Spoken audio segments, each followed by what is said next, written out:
Alright, so we're just putting the fuel system together now. Got all the fittings laid out for what I need. We did also buy some extras just in case we're missing any. Got all the big ones over here too, but right now we're working on the fuel rail side, so we're working on the small ones now. My buddy Marcel here is just helping me put together the first line here. So these are -6 lines, and they're going to be hooking up right over here. So we're going to have one coming out of here, wrapping around this way, going into the side of the fuel pressure regulator. One coming out of this one, along this side, into the other side of the fuel pressure regulator, which, Marcel, where's the regulator at? Oh, sorry, here, sorry. Okay. So yeah, we're going to have this guy here mounted up essentially right over here. So each fuel rail is going to feed into one side of this, and then the lower port here is going to go all the way back to the surge tank. And then the big guy, the -8, that's going to come up here from the surge tank is going to be split into a Y, which is going to feed those two rails there. So that's where we're at so far. And next video, or actually next clip, you guys should see this looking a lot more finished. See you in a second. So first piece is in place. We got the regulator. It's literally just being held up by the tension on the line, so that's not obviously like proper yet. But essentially, this is how the fuel is going to be regulated. The pressure is going to be regulated because as you add fuel to the rails, they feed back into this regulator, which controls the pressure and releases excess pressure out the back of the fuel pressure regulator, which goes back to the stock fuel tank. So that's the first step complete. Next, we're going to be just making the lines that are going to be. What are we making next, Marcel? Feed. The feed. So let's check back with you guys in a little bit. What's going on, guys? So just in the process of swapping over the rad, just want to show you guys something. This is the OEM rad that basically kept my car cool for the last like 8-9 years, whatever it's been. And you can see the thickness of it. Like, take a look at that. I was originally gonna run that, and one of my boys was like, yo, you should probably upgrade the rad. So here we are. We got a CSF radiator here. Just take a look at the core thickness in comparison to the old one. Like, look at that little skinny one here, and look at how thick this one is. Much different. So hopefully this will keep the car nice and cool. Other than that, I've still got to finish the rest of the fuel system. We're just waiting for a couple of heat sleeves so I can put them over these two oil lines here and the two fuel lines that are going to be running all right next to the turbo, really close. So we want to make sure those are heat wrapped nice and tight. And then I just got to finish lining up the piping, make sure everything's okay with the piping clearances, and then I'm going to put the clamps on and tighten that. And that's where we are so far. Check up with you guys in just a little bit. So just finished everything here with the rad. It's ready to go. Much thicker than the OEM one, as I was saying earlier. So now this is ready to go, and I'm going to put it out to the side, and we're going to finish the fuel system next. And I do also have to take a bolt off of the flange for the diff. That's the next thing right now. So we need to heat wrap some stuff because the oil lines and fuel lines are going to be running right near the turbo and the exhaust manifold. So we want to make sure that everything's protected properly. Ended up picking up some of this heat wrap, and essentially it's going to be going on the actual oil line like so. We should have got something a little bit wider diameter because it almost barely it didn't make it on this thing. I had to do it it just took me about 20 minutes just to get the sleeve on over this fitting. But I'm going to push this all the way back so that it covers the actual turbo area and all that. So I got about 4 sheets of that. So the oil feed lines and drain lines for that are going to be covered, and then the actual fuel line, which is some of this over here, are going to be shielded as well. So that's what I'm working on right now. The biggest mission was actually switching this flange right here.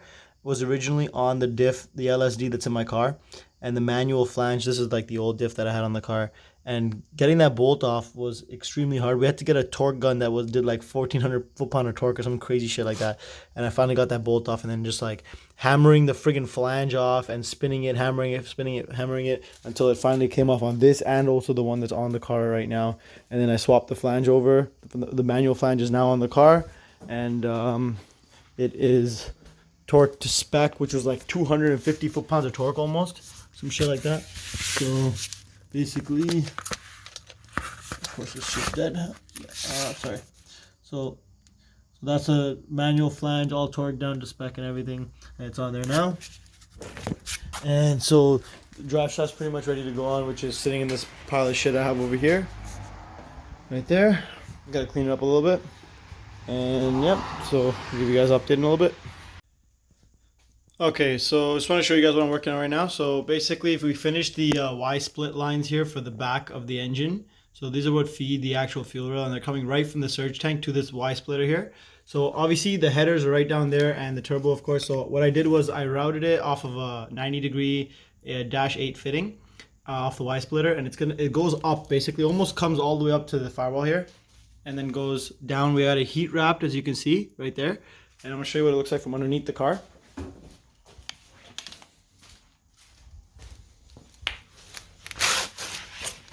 Okay, so basically that's the turbo right there, and what I did was, I hope you guys can see this shit. So it's essentially going up, you see it there, that's it going all the way up there, and I have it coming down, and it's essentially, here's the stock fuel lines here, and it's coming, this line is usually right where this line is. I tucked it in there, and I had to pull off the bracket that holds, this bracket here usually holds up the line, so I pulled that back, and then now it's tucked in underneath there. I'm just gonna run it along the wall here. It's gonna be tucked in, and then up through the tank, and then with this line here, that's what we're waiting, that I'm gonna essentially send that back. I gotta send that back through the same way, so I gotta figure out how I'm gonna do that, and then essentially go up the same way, and that line is gonna come up and plug right into the actual fuel pressure regulator, right into here. And so that's where I'm at right now, and then on the weekend I'll be working on the electronics for the surge system. So that's what's up. What's going on, guys? So just wanted to give you a quick update of what's going on here. So fuel system's almost done. I have the return lines here feeding right back into the regulator. The return from the regulator heading back is hooked up, and then simply these lines here just have to hook up right here at the end of the beginning of the rails here. Those are going to be the feed. And everything's heat wrapped fuel system wise. Oil lines are also heat wrapped, the ones that are going by the turbo. And let's take a look at what's going on in the trunk. So I just have to make one more line, but the main lines are all hooked up over here already. I'm actually going to change the filter here because my tuner stated that these filters aren't that great when it comes to filtering fuel in the long run, and they actually end up like restricting flow. So I got another AEM high flow filter coming in. So we're going to hook that up. So I'm waiting till I have that to finish this line here, which is going to be the main feed from the center port there that goes to the fuel rails. And then this line here, the last one that you can see that I haven't finished yet, it's just left like that. That one's going to be the one that drains back into the basket.